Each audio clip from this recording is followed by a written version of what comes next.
Yes, hello and welcome to my talk. I'm Robert Clausecker, and about 2 years ago I've done a project for the FreeBSD Foundation where I've optimized all the libc string functions using assembly, using SIMD techniques. And in this talk I would like to show you about what the problems are and what sort of performance benefit you can expect. And maybe these techniques are useful for other tasks that are similarly gnarly as string processing. So what do we do with strings? Who of you has programmed C? Probably most of you. Yeah? So you all know if you use like basic string.h string functions, you can like copy strings, you can find the length of strings, you can find characters, you can compare strings, you can find substrings, you can split the delimiters, you can toss the whole thing into the garbage can as a flaming mess. There are different things you can do with strings, but they all kind of boil down to very simple primitives. So in most cases you want to read a string, and then maybe you want to write the string somewhere else. Maybe you want to read a string, and then you want to compare each character with something else. There are some special cases like finding substrings, which is very complicated. There's lots of research on that. And splitting at delimiters is a case we are also only going to briefly touch because it requires a special set match operation, which is also doable with SIMD. So what do these operations mean? If we want to read a string, we're talking about C strings here, we have to read the string character by character, because we only know where the string ends when we see the null byte. And the null byte could be anywhere. So technically speaking, we have to read one character by character, and for each character we have to check, is it a null byte? No. Is that the null byte? No. That one? No, but there's got to be a null byte somewhere. And for writing, it's kind of similar. We have to write character by character, kind of, and until we're done writing the string. And comparing seems kind of similar. And in many cases, we would have like one branch per character, and computers don't really like branches, especially not in quick succession. So all of this is just slow. What's the conclusion we can draw from this? Strings suck. They're terrible.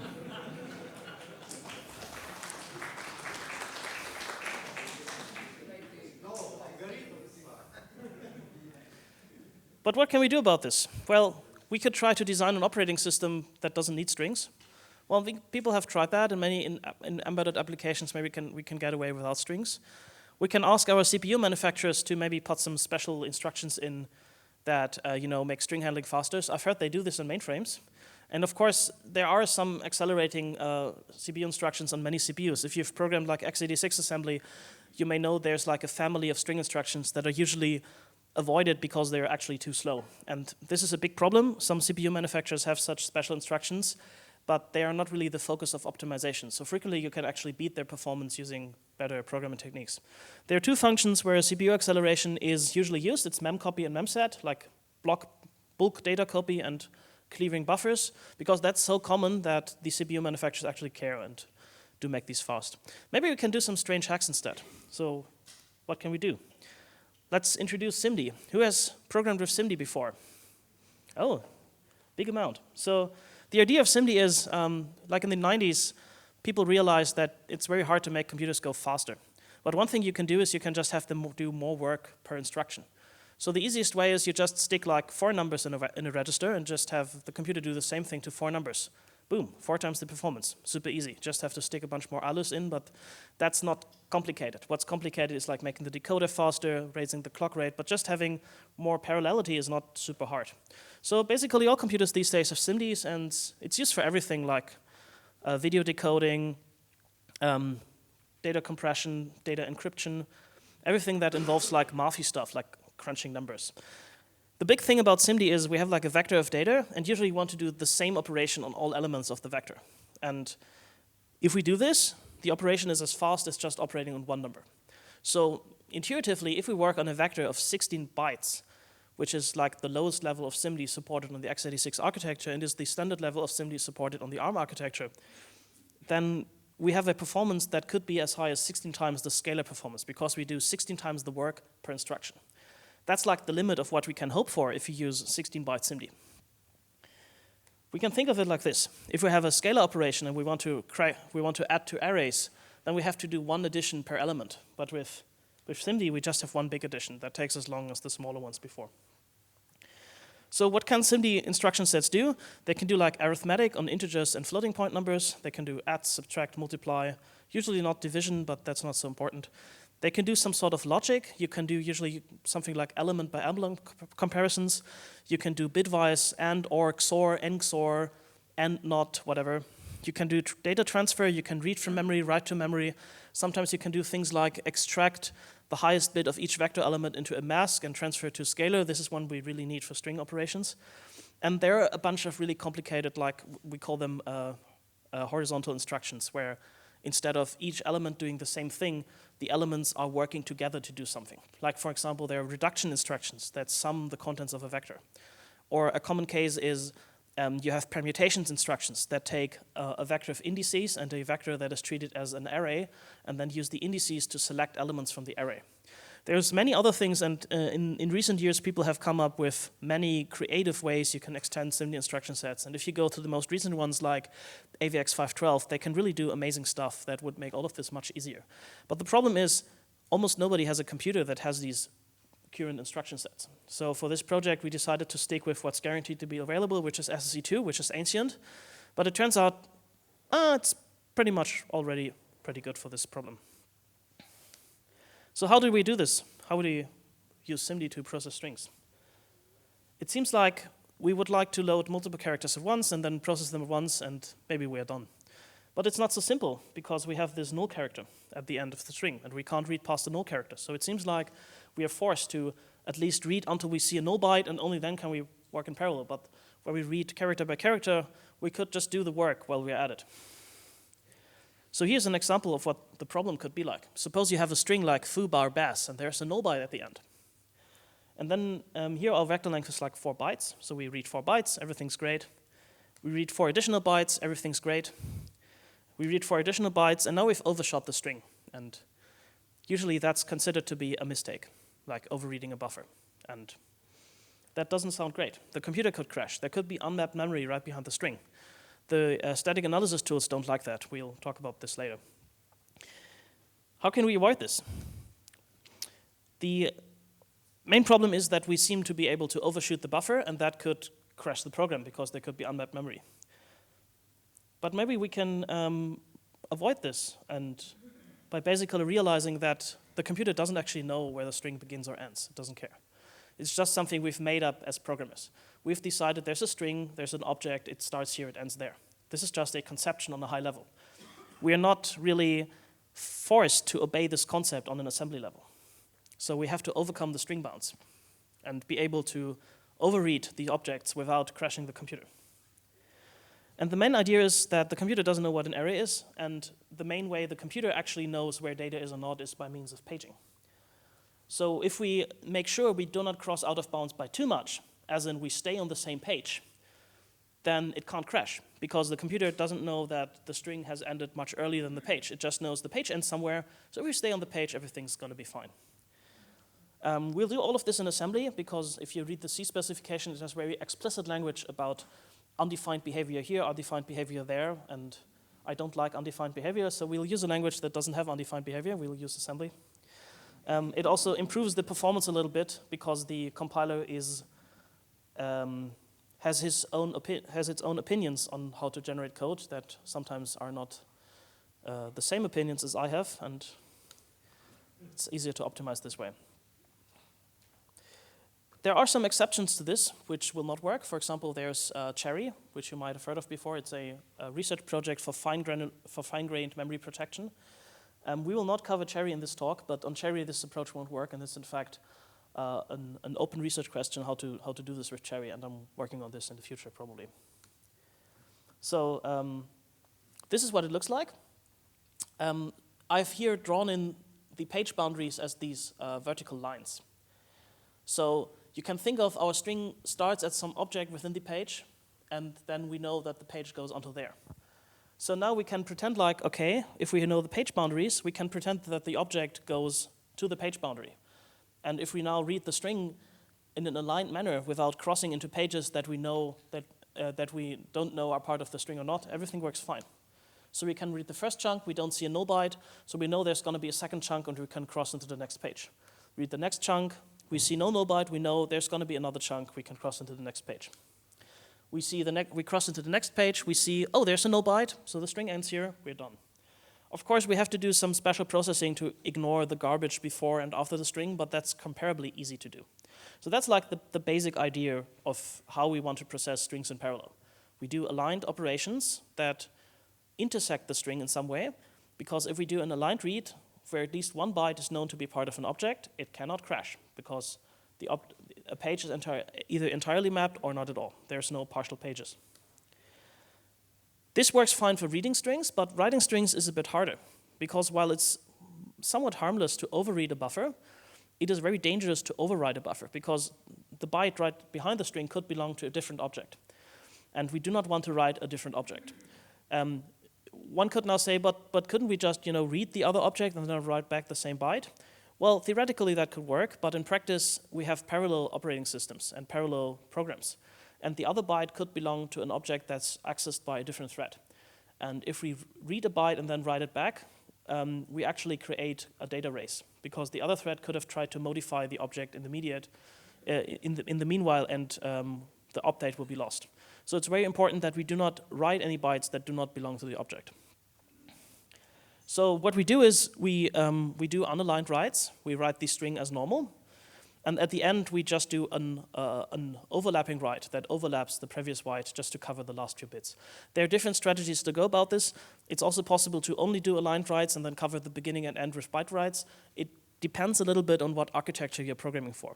On most modern computers, you can do unaligned SIMD writes, and they work fine. They're not much slower than regular writes. In fact, because they are pipelined, there is no slowdown at all, actually.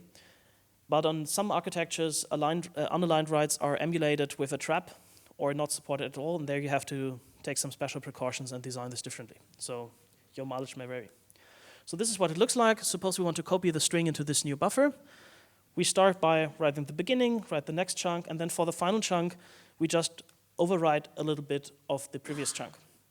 That is allowed. We just write one of the bytes twice. On some microarchitectures, it is useful to write the last bit first, because if you do an overlapping write, then sometimes this confuses the store buffer and there will be a stall. So if you write the last chunk first, the store buffer has time to clear the string to kind of finalize the write before the overlapping write comes in, so it's not a problem.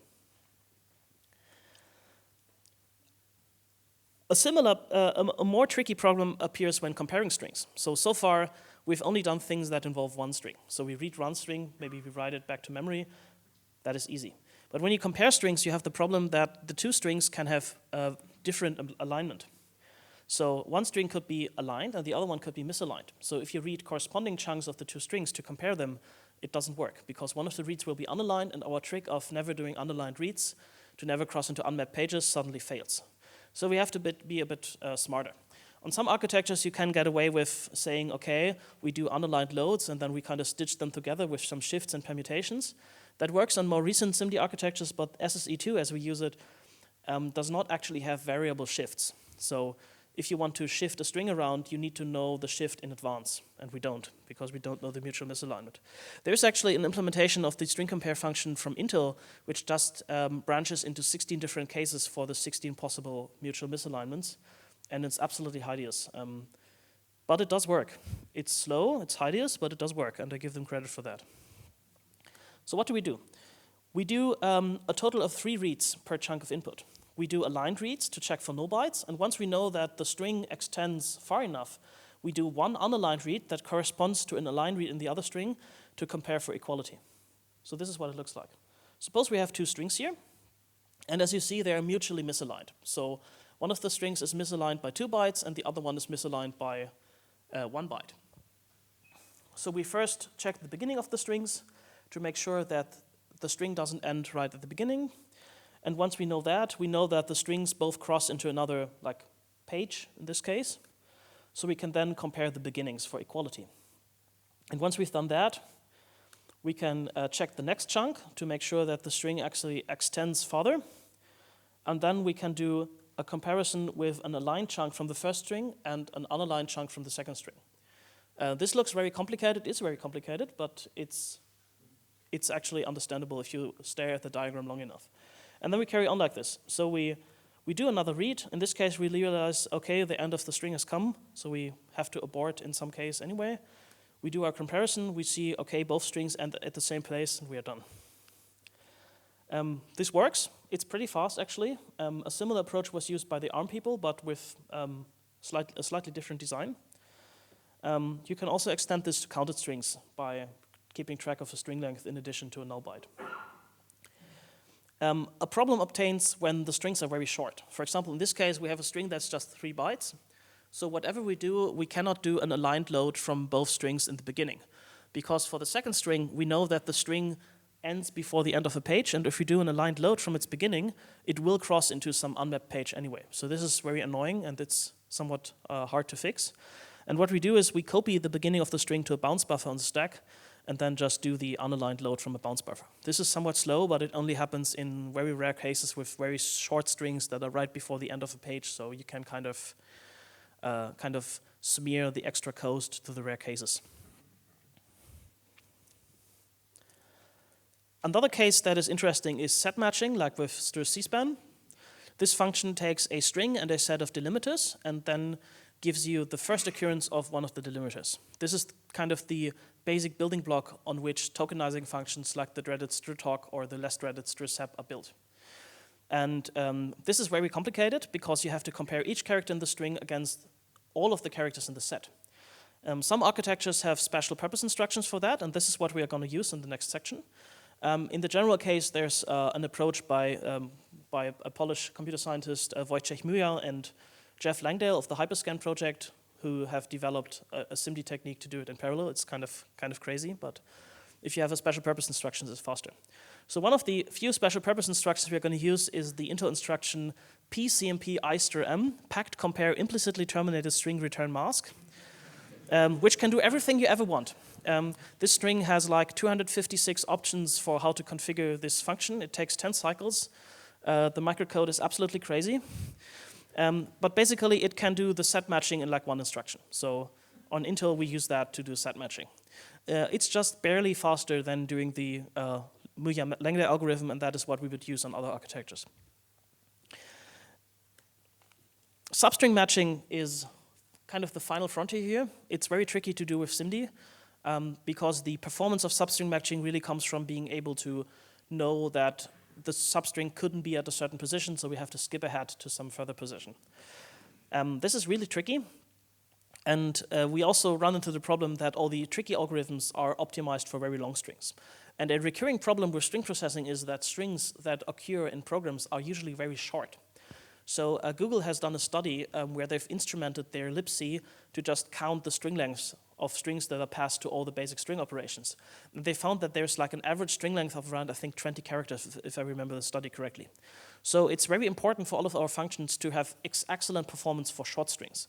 This is kind of the exact opposite to what you would normally optimize for. If you write SIMD code, you usually expect like a huge array of data, and you can take a long time to get started with the algorithm and set everything up because the hot loop will be 99.5% of the time. But with strings, we have a hot loop that is maybe run like once or twice because the string is usually just one vector or two vectors of data. So it has to be fast even for short inputs. And if you use a fancy string compare algorithm, then it doesn't make sense to set up complicated data structure if your string ends after like 20 characters. It doesn't make any sense. So we haven't quite solved this problem yet, and I'll investigate this further in the future. Here's some performance figures on the FreeBSD operating system. So in yellow, you have the new SSE implementations. In blue, you have the generic C code. And in orange, you have a scalar implementation. I was commissioned to do a vectorized implementation and also one that doesn't use any SIMD, because in some operating systems, the kernel turns off SIMD when it's entered. And if you don't use SIMD in your program at all, then the context switches are a little bit faster, so they wanted to have the option to not have to do this. So most of the functions also have a scalar version. If you do not see a blue bar, that means that there's a legacy scalar code in assembly from someone else, and I didn't bother to redo it. As you can see, that the SIMD implementations are usually much faster, and in fact, we have an average performance speedup of 5.5 times. So it's 5.5 times faster than the old code. This also compares favorably to the glibc implementations. Of course, glibc also has SIMD implementations for all these string routines. But they kind of made the, I would say, mistake of optimizing them for long strings. So if you look into the glibc code, it has really long kernels to operate on like 512 bytes of string at once, which is cool, and it's actually much faster than my routines for long strings, but nobody has strings that long. This just doesn't matter. It's not important for the practical use case.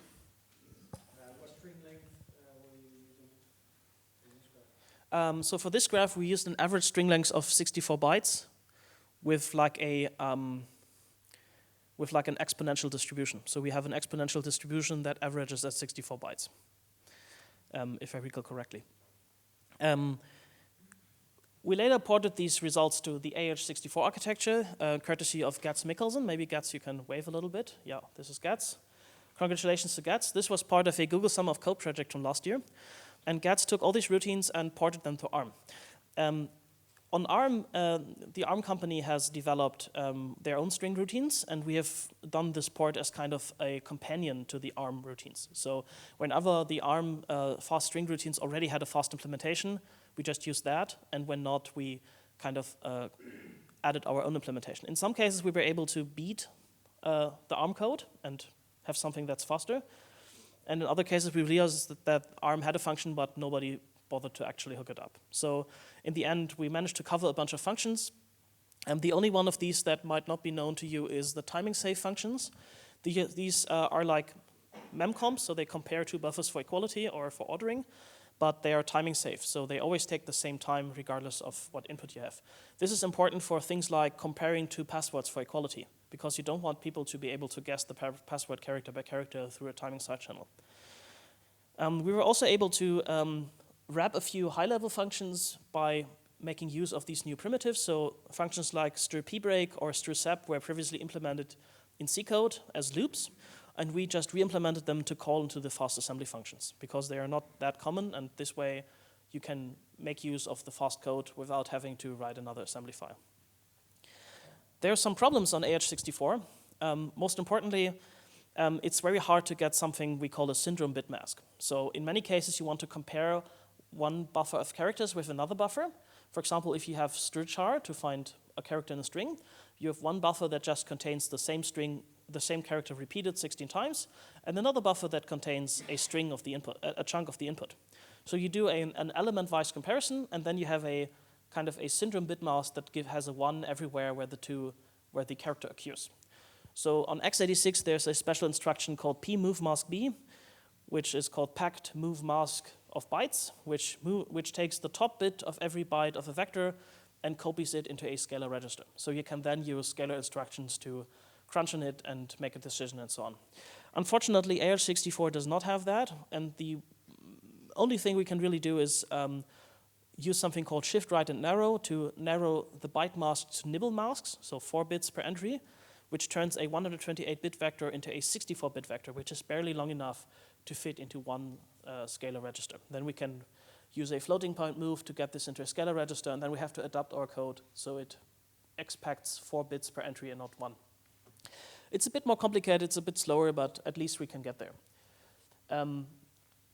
There are some other tricks if we only need like a zero non-zero judgment. So if you don't actually care if the whole where the match is, but just do we have a match or not. This is frequently used as an exit condition in loops because you want to be able to break out of the loop as quickly as possible, and because the code to compute the exit condition is part of the hot loop. So you want to break out, and then you can do a long-winded computation to actually get the result. We don't have these special purpose instructions like pcomp i_m.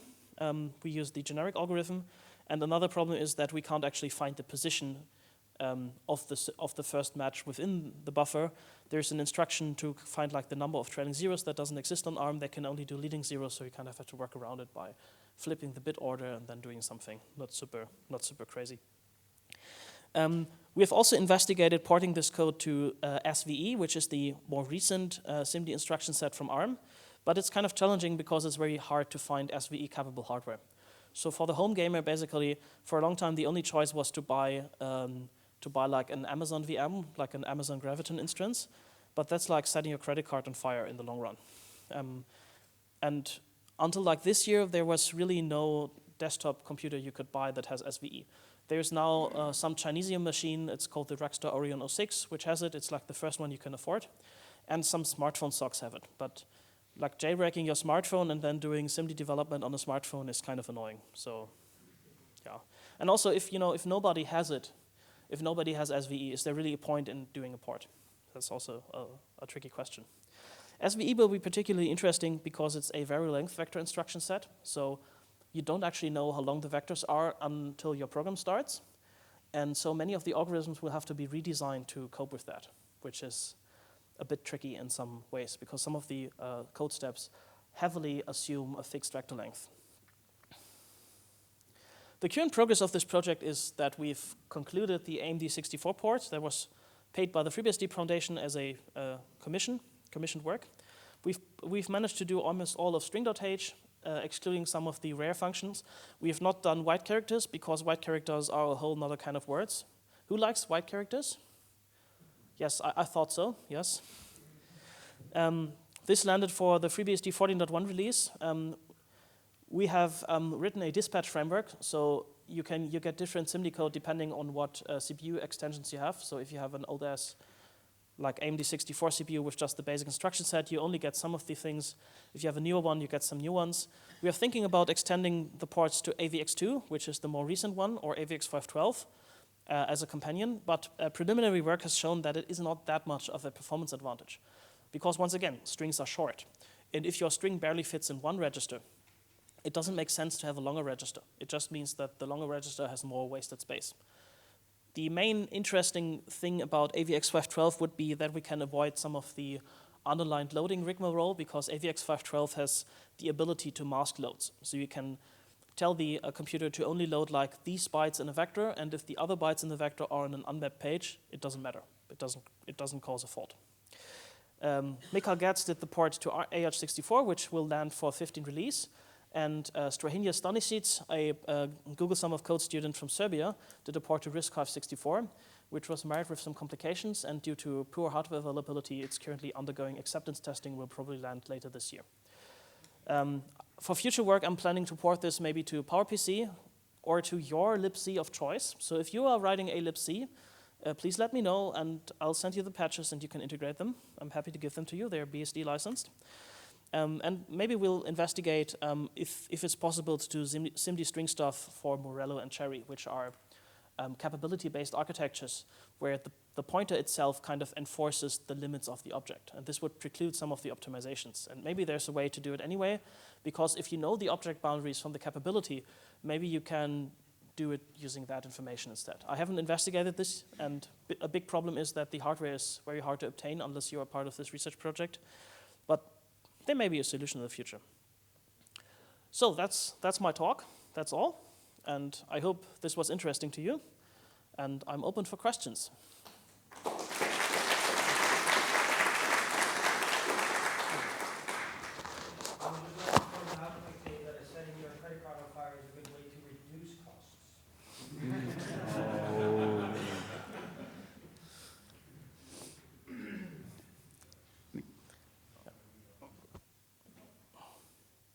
So I'm curious if you had the, if you didn't have null, but if you had the start of string and length, would this be easier or worse?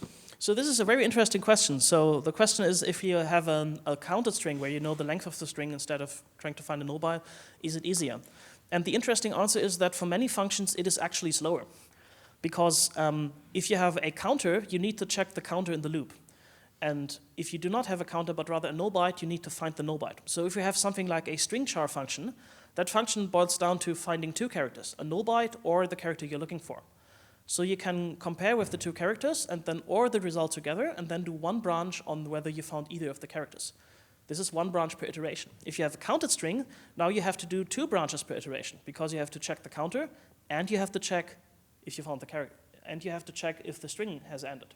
And two branches per iteration puts much more load on the CPU's branch predictor, which means that you get more branch mispredictions, which lowers the performance. So we did some very creative tricks where we tried to kind of turn the end of the string into a fake match. So when the string ends, you inject a fake match into the source buffer, and then you only have one branch per iteration. But generally, it turns out that counter strings are slightly more complicated than null terminated strings. It's kind of weird. Okay, then I'm not going to go with the Rust thing. Anyone? I have a question, but I think it's roughly the same. When you were talking about aligning strings that have null characters to begin with, wouldn't it be usually beneficial to just shift all of them so they all start at the same? So the question was, if you have an unaligned string, why not just shift all the characters? Well, in principle, we would love to do that. The problem is SSE2 does not have a variable shift instruction. So there's no way to take a vector of bytes and just shift them to the left, just each byte to the left by a variable number. There is such an instruction for a fixed number of bytes, but not for a variable number of bytes. And the cost of a branch mispredict for having a jump table to like 16 different routines for the 16 possible misalignments is so high that you cannot afford it. So we have actually prototyped this, and it doesn't perform favorably. And that's basically what the Intel guys do. So they have 16 different cases for the 16 possible mutual misalignments, and then they use the fixed shifts. It's really terrible.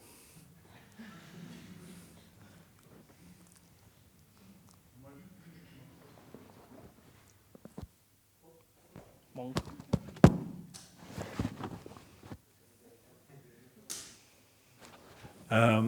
Excuse an old fart that hasn't looked at compiler-generated code for a while, about 35 years or so in this respect. But in the old days, we tried to figure out, especially when it was, the interaction between libc and whether the compiler was generating code. And I was thinking about, now we have native string types and so on. Is everything handed over to libc, or do you have to think about what the compiler has for responsibilities for how they work with memory as well? So the question is, if you have a, in the modern compiler, what's the responsibility of the compiler and what's the responsibility of the libc? What expectations can you make about what the compiler does? So to my big amazement, and also a bit to my chagrin, GCC and Clang actually recognize the standard libc string functions, and if they know a little bit about the input, they try to special case it. So for example, if you do a string copy and it knows that the source is a fixed length string, then it will turn this into a block copy of the fixed length string to the destination buffer. And there are many such special cases that the compiler recognizes and turns into other code, which is much faster than calling a routine, because our library function knows nothing about the input. It has to discover everything about the input by doing bit arithmetic on pointers, by taking the length of the string and comparing it with something, and that takes time.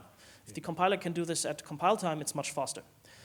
One of the disadvantages is that if you write a unit test and that tries to check your strings and then you just compile with -03, turns out your function is never called. It's pretty funny. Yeah. Another question? I mean, that means like if the compiler can sort of optimize everything into variables like all constants and so on when it's compiling, and for runtime, if you're running inside the kernel, if you could have slab allocators, so every allocated string will start on an 8-byte boundary or something like that, you will get pretty, like these edge cases, you would pretty much never run into them. Is that the case? So the question is, if you have a slab allocator like in a kernel, then you could expect all the strings to be aligned anyway, so edge cases should be rare. This is also the case in user space, where you also have memory allocators that give you generally aligned buffers. But it turns out that many of these string functions are called on static strings. Like, for example, you have a command line argument list, and you're trying to find a certain keyword. So you do a substring search with a keyword, which is a fixed string. And if you have ever looked at the object dump of like an ELF binary, you see that all the strings are dumped consecutively into one section. So the strings start at random alignment offsets. And what people also like to do is they like to take a long string and then cut parts out of the string. So for example, if you have something like a file system path, then it's very common to cut individual path components out of the path and replace the slash with a no byte and then feed it into some libc string function. So it is a common case that strings are aligned, but it's also very common for them not to be aligned. It's common enough that special attention needs to be paid when processing such strings. Then I have a follow-up on that. So the static strings, they are of course generated by the compiler, all records. So is that the compiler setting these days if you want to have them aligned as well? Or what's the economics of that? I don't actually understand the question. Maybe you can so elaborate. if you have a lot of static strings, yes, and they are what breaks optimizations in some cases, static strings should be also output from a compiler. Then the compiler doesn't align them or generate object data that aligns them. Is that? Yeah, case? the compiler doesn't usually align strings unless you explicitly request it to do so. Okay. And if you think about it, so in many cases, static strings are not super performance critical, and many of them are not passed to libc string functions. So the most common kind of static string you see is like a printf format string. And it doesn't matter the slightest that the string is aligned, because printf will process the string character by character to find formatting directives. We will also consider to actually approve printf, but it's very complicated, so different question. So I wouldn't say that it's a good idea to have the compiler align all these strings, because in most cases it is not particularly useful. But maybe a future compiler developers could consider to maybe align strings that are passed to libc functions that are known to benefit from this. The main one would be like string comp to compare strings, because then you avoid some of the potential complications. So static analysis, more static analysis. But it's kind of hard to say where exactly the misalignment benefit, because at the end of the day, the compiler still calls the same routine. The routine doesn't know that the string is aligned, so it has to check for misalignment anyway.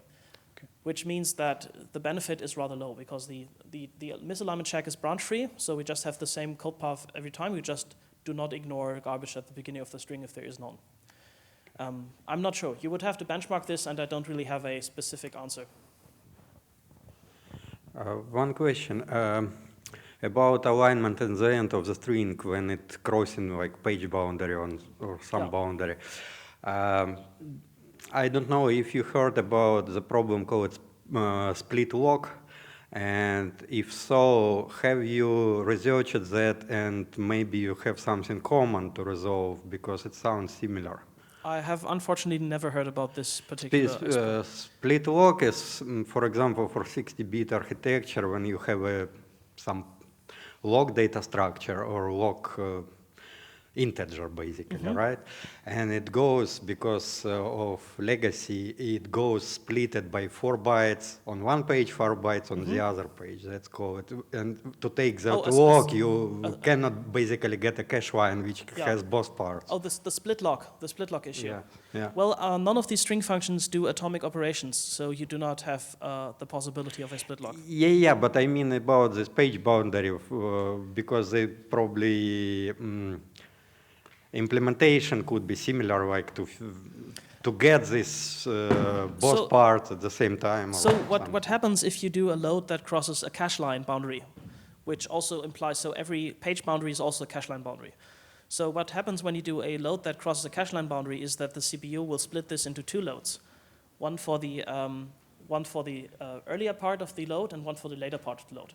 So you kind of have a load amplification by a factor of 2, but at the same time, if you do a series of unaligned loads, the load unit will see that there's already a load scheduled for this cache line, so it will not do the load twice, but rather do like 2 loads in one go. And because these 2 loads are independent, they are not required to be atomic. It's not really slower than just having 2 independent loads from 2 different pages. This does become a problem if you try to do an atomic operation, like an atomic compare exchange operation, because then you get back to the split lock case, which is very bad. We have actually, I have prepared benchmarks that check the performance with various misalignments, and you do not really see a difference. It's kind of hard to say. You do see a little bit of an improvement when the string is really perfectly aligned, but if it's slightly misaligned, it doesn't make a difference for long strings. For short strings, it is complicated to say. There's so much randomness that you get some sort of difference, but there's a high uncertainty. It's a bit hard to say. More questions? There's one over there. One final one here. Security implications of the overread. Yeah. Maybe you can take the mic.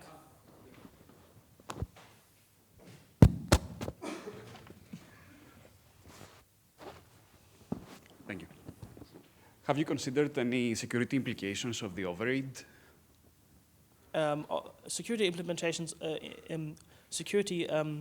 implications of the code, or what do you mean? Of the overread that you do. I thought about it, and there isn't. So the main security implication is that static analyzers don't like this. If you run Valgrind in the code, it is very confused. Yeah. We fixed this by having Valgrind patched. So basically, Valgrind knows to ignore these functions. So this is like the best way to solve phony static analysis. Right? You just talk to your Vagrant guy and tell him this is going to be part of the libc. You better tell Vagrant to not care. But, I mean, without being a security expert, I would be curious if it opens up the surface for side channel attacks, basically. Well, you know, you do an overread, and if you have timing critical code, you are not going to use any libc string functions because they are all data dependent anyway. So yes, there are timing side channels, but if you use these functions, they are already timing side channels because except for the timing safe functions, which are carefully designed to be timing safe and do not actually overread data, which makes them a little bit slower in some cases. There are timing side channels like with every other function that is not engineered not to have any timing side channels. For those functions where it's important, the timing safe functions, I have taken great care, and there was an extra security code review to ensure that the functions are correct and timing safe. So yeah, I hope this answers the question. Thanks. I could tell you about how we did that in Linux, because we have this kernel address sanitizer. Mm-hmm. And what we do there is just like replace, when you compile this sanitizer in, we replace all of these functions with C implementations that take this into account. Yeah, this is basically what they do in Valgrind. They have something called the detour libc, and they just preload the detour libc, so it takes all these questionable functions and replaces them with simple C implementations. It's the same approach. However, if you do hardware sanitization with the memory tagging, you are going to have a problem. So then you have to special case that. Yes, though if you do like hardware sanitization, usually the memory tagging is also on a block boundary. So, and if you say that the block boundary is not larger than a cache line boundary, and not smaller than the cache line boundary, then there will be no mistakes because the code never crosses a cache line boundary that is not allowed to do so. So in a certain sense, because the tagging you can do in hardware is two cores to care about minor differences like a single byte, it doesn't trigger. Yeah. Another question from there, please. Like a mic? Your micro benchmarks, you are presenting certain, your y-axis is throughput, right? The y-axis is like gigabytes per second measured from the time it takes to run the code, the functions. But this would be a misleading metric at the end of the day. It doesn't necessarily translate on performance on the actual libc code. It is partially true that if you have a large application, then the application does lots of other things. So the libc code is only a small part of this. And of course, you do not get a 5.5 times performance improvement in a text processing application like Perl. You maybe get like a 30 or 40% improvement, which we did measure for some of these applications. But I'm saying something different though. I'm saying that measuring just throughput or saying that the throughput is this doesn't necessarily mean how fast you process. yes, I tried to address this with my first comment. So the way these benchmarks work is you have an array of very short strings, like with the string length is random, but with an average of like 64 bytes, and the functions are run on each of these strings in turn. So you do measure the time it takes for the whole function to run on randomly sized strings with random alignment, which is somewhat representative of a real program, where you do not have where you cannot really predict what the strings look like. The only thing we kind of diverge from is we do process the strings in order, so you do have better cache locality than you might have in a real program, but it is very important that we do benchmark the startup and shutdown codes of the function. We do also have benchmarks for the steady state, where we have one very large string, and the numbers look very different. So this is very important to benchmark. I would agree with you in this case. Yeah, but I think we need to break there. Yes, thank you. Continue discussing in the break. Yes, you can do so. Thank you.